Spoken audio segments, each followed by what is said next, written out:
à tous et bienvenue dans votre nouvelle émission Media Story en partenariat avec Adowino. Dans cette nouvelle émission, nous allons parler de plein de sujets avec plein de rubriques, notamment des pubs, Story Africa, un entretien avec la présidente de TV5 Monde, de la réalité Story, des envers du décor et aussi un Save the Date. Tout ça avec René Sall, le fondateur de Adowino. Bonsoir René Sall. Bonsoir.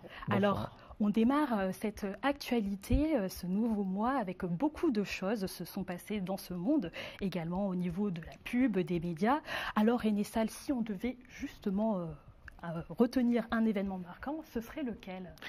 Alors, ce mois-ci, il n'y a absolument aucun doute, c'est la confirmation de l'acquisition de MultiChoice par Canal+. C'est une opération qui va avoir des conséquences majeures sur le marché des médias en Afrique. La procédure a duré 2 ans. L'acquisition se fait pour un montant de 2 milliards d'euros et elle vient juste d'être autorisée par les autorités sud-africaines. C'est vrai qu'on connaît tous Canal+, mais qu'est-ce qu'est MultiChoice alors ? Alors MultiChoice, c'est une société sud-africaine qui est leader sur l'Afrique anglophone et lusophone dans le domaine de la télévision payante. Comme Canal+ l'est sur l'Afrique francophone, MultiChoice est leader sur la télévision payante et sa présence est très importante sur 5 pays. Le Ghana, le Nigeria, l'Afrique du Sud bien sûr, puisque la société est originaire d'Afrique du Sud, l'Angola et le Kenya. Et est-ce que cela change quelque chose pour le public ou c'est plus une affaire de pro, comme je peux le dire? Alors, ce qu'il faut savoir, c'est que MultiChoice représente au total 20 millions d'abonnés. C'est-à-dire 2 fois la taille de Canal+ Afrique, et donc avec 30 millions d'abonnés déjà existants en Afrique francophone, ça va changer énormément de choses, aussi bien pour le public que pour le marché, pour les producteurs, pour les artistes, pour l'ensemble des acteurs de l'audiovisuel en Afrique. Et par exemple en soi, et même en matière de droits sportifs, qu'est-ce que ça donne? Alors, d'abord, avant de parler des droits sportifs, ce rapprochement va avoir énormément d'influence et de conséquences pour les producteurs, les acteurs, les techniciens, parce qu'en fait, avec la taille de ce groupe, les productions en provenance d'Afrique, conçues, fabriquées, produites en Afrique, vont être de bien meilleure qualité puisqu'il y aura plus d'argent, et il y aura plus d'argent parce que on amortira les programmes sur une plus grande surface. D'une part, et d'autre part parce que le public aura, s'il n'y a pas des programmes de meilleure qualité, il y aura à tout le moins davantage de programmes proposés au public. Là, on a l'impression que Canal+, et bien même MultiChoice essayent de devenir en soi un leader donc, de toute l'Afrique subsaharienne. Est-ce qu'ils auront des concurrents ou vont être-ils seuls à vraiment dominer que ce marché-là? Alors, ce qu'il faut savoir, c'est que des concurrents, Canal+ en a sur la partie francophone et MultiChoice en a sur la partie anglophone. La société StarTimes, par exemple, qui est une société chinoise de télévision payante, va atteindre probablement d'ici la fin de l'année 16 ou 17 millions d'abonnés, ce qui est loin d'être négligeable, mais essentiellement sur la partie anglophone. Il y a très peu d'abonnés sur la partie francophone, mais c'est un concurrent majeur pour MultiChoice en Afrique anglophone. Et Canal a un concurrent extrêmement important aujourd'hui qui s'appelle New World, Donc, New World TV, il n'est pas très important du point de vue de la télévision payante, mais par contre, c'est un concurrent qui a acheté énormément de droits sportifs, que ce soit la Coupe du Monde, que ce soit la Coupe d'Afrique des Nations, que ce soit la Champions League. Et du coup, ça met Canal+ Afrique dans une position un peu délicate, surtout les problèmes liés au sport. L'acquisition de MultiChoice va permettre aussi bien à l'un qu'à l'autre de reprendre du poids sur le sport, qui est un des domaines les plus dynamiques pour recruter de nouveaux abonnés. Et d'ailleurs, vous avez parlé de l'Afrique anglophone. Qu'en est-il des géants du coup américains au niveau streaming ? Alors les géants du streaming, ils sont déjà présents en Afrique anglophone. Il y a Netflix, il y a Disney+, il y a Amazon Prime, qui sont déjà présents en Afrique anglophone. Il y a un accord qui vient d'être signé entre Canal+ et Netflix, justement pour pouvoir distribuer Netflix en Afrique francophone. Donc ce sont des concurrents absolument gigantesques, parce que ces sociétés vont avoir besoin de se développer sur ce continent qui a un dynamisme que n'ont plus les pays européens ou l'Amérique. Ils vont forcément venir, mais bon, Canal+, enfin l'ensemble Canal+ MultiChoice est très bien armé pour lutter contre ça, puisque MultiChoice possède Showmax, qui est une plateforme de streaming qui est très importante d'un côté, et que MyCanal est aussi très important du côté français. La somme des deux va être réunie dans une seule plateforme qui aura plus de 10 000 heures de programme, ce qui veut dire que la concurrence va être rude, mais le nouvel ensemble Canal+, MultiChoice est très bien armé pour pouvoir faire face à cette concurrence-là. Merci René pour donc ce petit actu du mois. On passe tout maintenant à Pub Story. Alors, ce mois-ci, nous allons faire un petit tour côté marché des boissons énergisantes.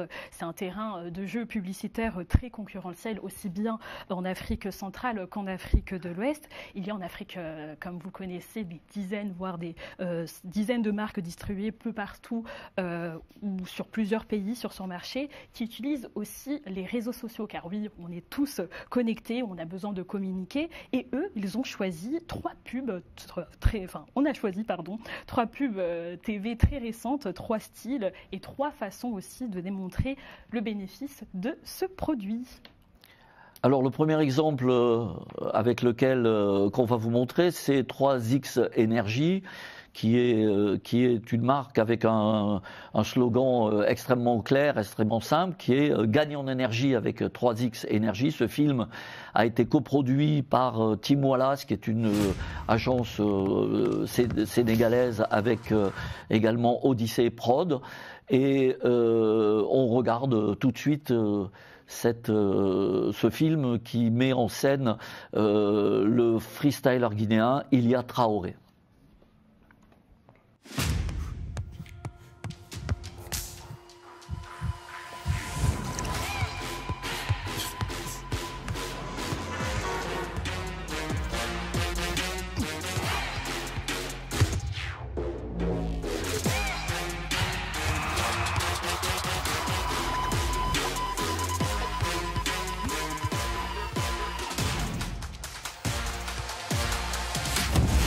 Énergie, 3 fois plus fort. Et avec Réacteur, qui est présent dans presque tous les pays d'Afrique de l'Ouest et d'Afrique centrale, on change complètement d'univers. Dans ce spot, vous allez voir, ce sont les femmes qui sont mises en scène, et le film promet aux femmes d'action la possibilité de repousser leurs limites. On regarde ça. Réacteur, c'est plus qu'une boisson énergisante. C'est le meilleur allié des plus déterminés. Ceux qui prouvent que les limites du possible sont faites pour être franchies. Repousse tes limites avec Réacteur Énergie. Un produit Bradiné. On va montrer le film XXL Energy, qui est une marque qui existe depuis très très longtemps et qui a toujours le même slogan qui est extrêmement connu en Afrique francophone. XXL Énergie, c'est petit mais c'est puissant. La marque s'adresse non seulement aux jeunes, mais aussi à toutes les générations. Donc on a vu les sportifs qui ont besoin d'énergie, les femmes qui ont besoin d'énergie, et maintenant on va voir les personnes un peu plus âgées qui ont besoin d'énergie.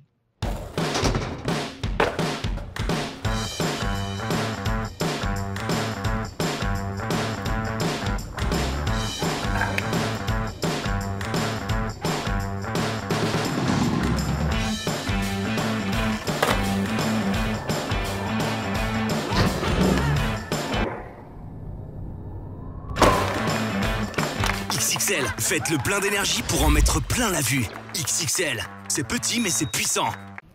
C'est donc 3 pubs, 3 cibles et 3 univers et 3 mêmes promesses de façon justement et d'autres façons de montrer que ce marché ne manque ni d'énergie ni d'imagination.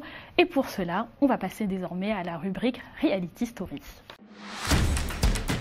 On passe à l'entretien de Kim Younes, donc la présidente de TV5 Monde, que René Salle a eu l'occasion d'interviewer lors de la conférence de presse de rentrée.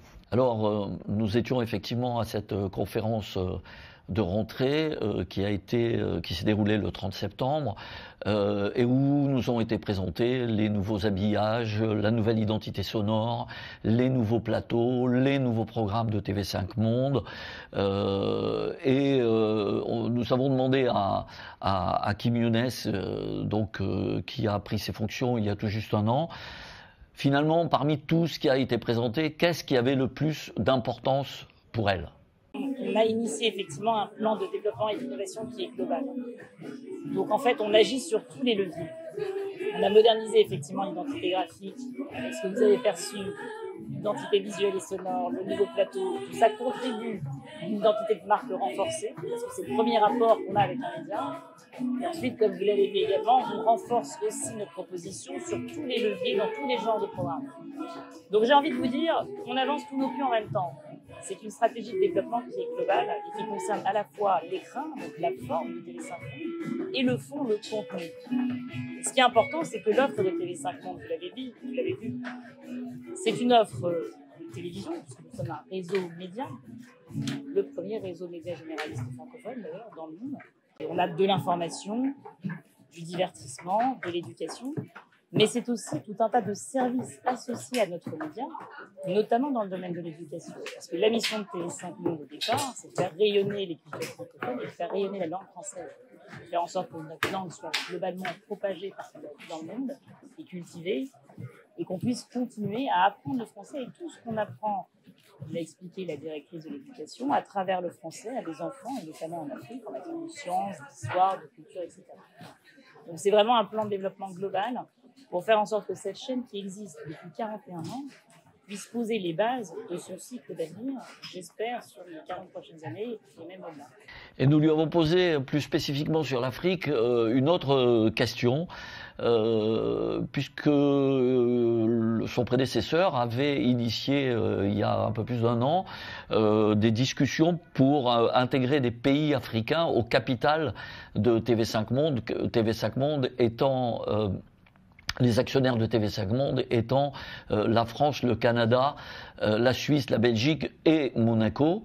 L'idée qui avait été évoquée à l'époque était d'intégrer des pays africains. Et donc nous lui avons demandé si cette idée, ce processus, cette réflexion était toujours d'actualité. Et voici sa réponse. L'objectif, c'est justement d'adapter le modèle de TV5 Monde à l'évolution de la francophonie. La francophonie, elle est majoritairement en Afrique aujourd'hui. D'après l'OIF, à horizon 2050, c'est 90% de jeunes locuteurs francophones qui vivront en Afrique. Donc évidemment, on a 6 gouvernements bailleurs aujourd'hui. On a besoin d'ouvrir et d'intégrer de nouveaux partenaires qui sont issus du continent africain. Donc on a initié des discussions avec un certain nombre d'États de et nous avons des discussions fructueuses et qui avancent très bien avec plusieurs de ces partenaires. On s'en réjouit. Évidemment, on va continuer dans les semaines et les mois à venir à nourrir ces discussions pour aboutir à un projet d'intégration. On parle de gouvernement bailleur. Intégrer des gouvernements bailleurs à une entreprise, c'est quelque chose qui prend du temps. Mais il n'y a pas de frein particulier, puisqu'en fait, les candidats, les prospects, entre guillemets, avec qui on discute, sont des pays qui répondent à nos critères. Il y a 3 critères pour intégrer la gouvernance de TV5. Le premier, c'est de faire partie de l'OIF, l'Organisation internationale de la francophonie. Le deuxième, c'est d'avoir un radiodiffuseur national, public, qui soit solide et qui puisse produire. Parce que derrière, TV5 va diffuser des programmes qui sont issus de ses partenaires. Et le troisième critère, c'est de produire en français. Parce qu'évidemment, notre chaîne, c'est la chaîne de la francophonie, donc les programmes que nous produisons, ils sont en langue française. Pour autant, ils touchent aussi des gens partout dans le monde via le sous-titrage. Et ça, c'est important. C'est-à-dire qu'on s'adresse aux francophones, mais aussi aux francophones. Ce qu'on diffuse, c'est la langue, mais aussi et surtout, j'ai envie de dire, les cultures et les valeurs de la francophonie. Et donc, il y a une dimension qui est la dimension de la langue, mais il y a une dimension qui est vraiment culturelle. C'est-à-dire que vous pouvez être, par exemple, en Chine continentale, TV5 Monde est la seule chaîne francophone autorisée en Chine, et vous avez des Chinois qui regardent des programmes de TV5 avec un sous-titrage, soit sous-titrage en mandarin, soit sous-titrage en anglais. Donc, c'est ça l'objectif.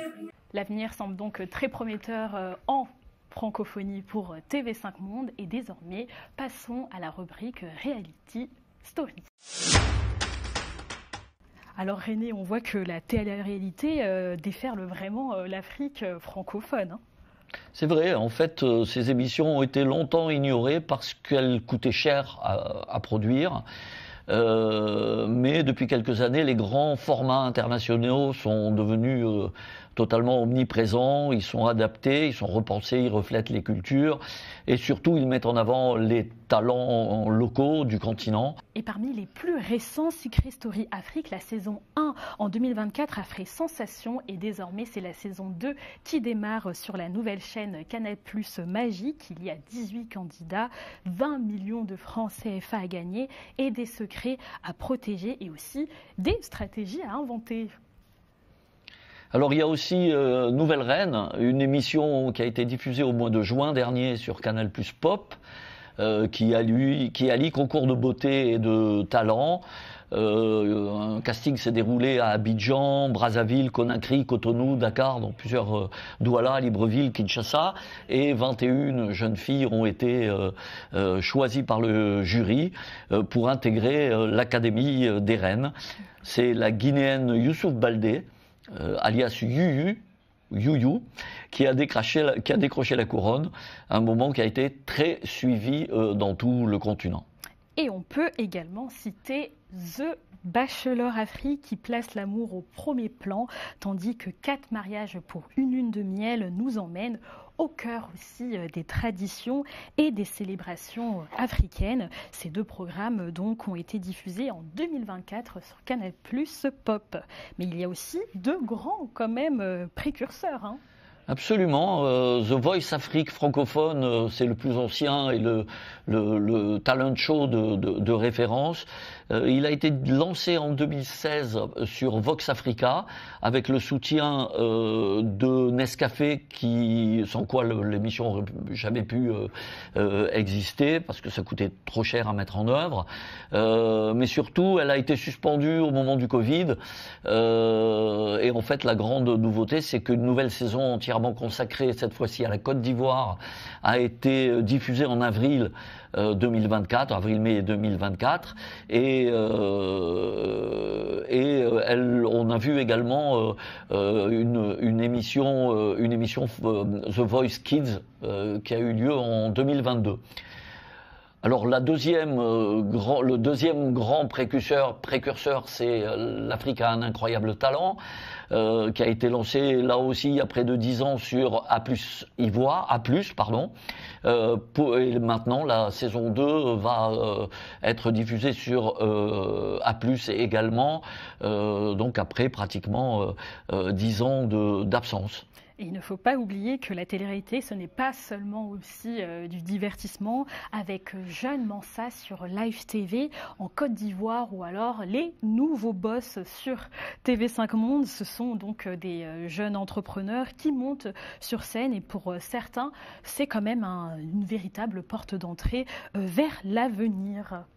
Oui, avec des financements assez importants, un accompagnement concret pour développer les projets et une façon de prouver que la télé, c'est pas seulement du divertissement, ça peut être également un outil pour inspirer et transformer les vies. Alors aussi, qu'il s'agisse en soi des produits de beauté, de secrets, d'amour et aussi de talent, d'entrepreneuriat, une chose est claire, c'est que l'Afrique francophone s'impose réellement sur un terrain majeur et vraiment se positionne comme un terrain majeur de la télé-réalité. Et en soi, compte tenu des succès de ces émissions-là, on voit qu'il y a des nouvelles histoires et de nouveaux visages qui vont encore venir, hein. Absolument. Très prometteur. On est loin de la fin. Loin de la fin, oui. Ça va continuer de se développer dans les années à venir. Et pour poursuivre toujours sur Media Story, on va passer désormais à la rubrique L'envers du décor. Nous allons vous faire découvrir l'envers du décor en décryptant avec René Salle comment les audiences de chaînes de télévision sont mesurées. Alors pour commencer, une question assez toute simple, si je puis dire. Quand une chaîne de télé dit « hier soir, on a eu 5 millions de téléspectateurs », comment est-ce qu'elle sait ça ? Alors, je vous rassure tout de suite, il n'y a pas une caméra qui filme les téléspectateurs placée sur chaque téléviseur, même si certains y ont pensé à une époque. Mais pour mesurer les audiences, on utilise très simplement des méthodes scientifiques basées sur la théorie statistique. Alors, comment ça marche concrètement ? Alors, il y a plusieurs méthodes qui sont plus ou moins coûteuses, qui permettent de savoir quelle chaîne on regarde. En Europe, les méthodes les plus répandues s'appuient sur ce qu'on appelle des audimètres, qui sont des appareils technologiques qui permettent de mesurer à la seconde l'état des téléviseurs. Mais en Afrique, on n'a pas les moyens de développer ce type de technologie, et donc la méthode la plus répandue, c'est simplement demander aux gens ce qu'ils ont regardé hier à la télé. On interroge les gens chez eux, dans la rue, au téléphone, peu importe la technologie, la fiabilité des résultats dépend à la fois, et le choix de la technique dépend du budget et de la taille des échantillons qu'on est prêt à consentir, là aussi qui dépend de l'argent qu'on peut mettre sur la table. Mais en parlant de cet échantillon, mais un petit échantillon comme ça peut aussi représenter le comportement de l'opinion ou aussi de toute la population ? Alors, les échantillons qui sont utilisés pour les mesures d'audience sont importantes, mais on pourrait, si on ne s'intéressait qu'à une seule question, qui est de dire est-ce que vous avez regardé hier la télévision, on pourrait se contenter d'interroger 200 personnes, puisque on sait que 90% de la population regarde la télévision, donc la différence entre interroger 100 ou 200 personnes est quasiment nulle. Par contre, quand on parle de mesure de l'audience en télévision, on ne cherche pas à savoir seulement qui a regardé la télévision hier, on cherche également à savoir quelle chaîne elle a regardée, à quelle heure elle l'a regardée, quelles sont ses caractéristiques sociodémographiques, pour pouvoir savoir si les enfants regardent le matin, si les JT sont regardés par des hommes ou par des hommes et des femmes, etc. Donc cette nécessité de s'appuyer sur des grands échantillons, elle découle de ce qu'on a envie d'analyser. Si je prends un exemple, en Côte d'Ivoire, Kantar, qui a été choisi par la ACA pour mener la mesure de l'audience des médias audiovisuels en Côte d'Ivoire, l'ACA s'appuie tous les mois sur un échantillon de 4500 personnes réparties sur l'ensemble du territoire. Et qu'en est-il alors de l'Africanoscope ? Alors Africascope, c'est aussi une étude réalisée par Kantar, qui, elle, mesure l'audience de la télévision, de la radio et d'Internet dans 8 pays africains. Et les résultats sont publiés de manière semestrielle, et donc là, on s'appuie sur un échantillon global de 11 000 personnes, avec des résultats 2 fois par an. Mais pourquoi c'est si important de savoir qui et surtout combien de personnes regardent une chaîne ou bien même un programme ? Alors, si on parle des paysages audiovisuels en Afrique, on se rend compte qu'il y a des chaînes publiques qui sont financées par la redevance, et il y a des chaînes privées qui sont finalement financées exclusivement ou quasi exclusivement par le sponsoring et la publicité.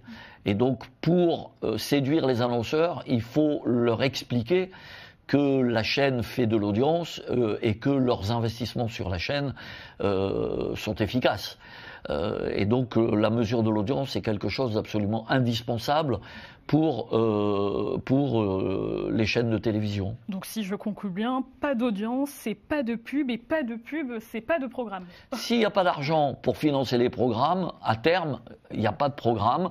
Et le seul moyen, en dehors des aides de l'État, pour avoir du financement, c'est de développer la publicité. Et donc la publicité sert, la mesure de l'audience sert bien entendu à la publicité, mais il ne faut pas non plus réduire l'usage des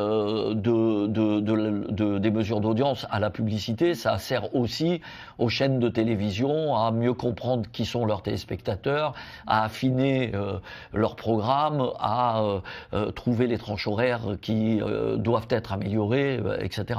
Mais est-ce qu'on peut réellement se fier à ces mesures ? C'est une bonne question parce que, comme toute méthode statistique basée sur un échantillon, la tendance est de dire c'est pas possible qu'un échantillon puisse retranscrire la réalité. Mais la réalité, c'est que la question, c'est pas est-ce qu'on mesure la réalité. La question, c'est est-ce qu'on fait ça dans les règles de l'art statistique. Et pour savoir si c'est fait dans les règles de l'art statistique, il faut que ce soit fait par des instituts qui font ça toute l'année, peut-être dans d'autres pays, et que ce soit contrôlé au niveau local par des organismes de contrôle. En l'occurrence, en Côte d'Ivoire, c'est la ACA qui fait ce travail. Et avec ça, on ne mesure pas la réalité, on mesure quelque chose qui correspond à l'audience de la télévision mesurée sur un échantillon représentatif de la population ivoirienne, en l'occurrence, si on parle de l'étude de la ACA. Donc si je résume bien pour les téléspectateurs, les études donc déclaratives, c'est demander aux gens ce qu'ils ont regardé. C'est simple, pas trop cher, mais les résultats restent une approximation en soi de la réalité alors. C'est tout à fait ça, c'est une approximation de la réalité.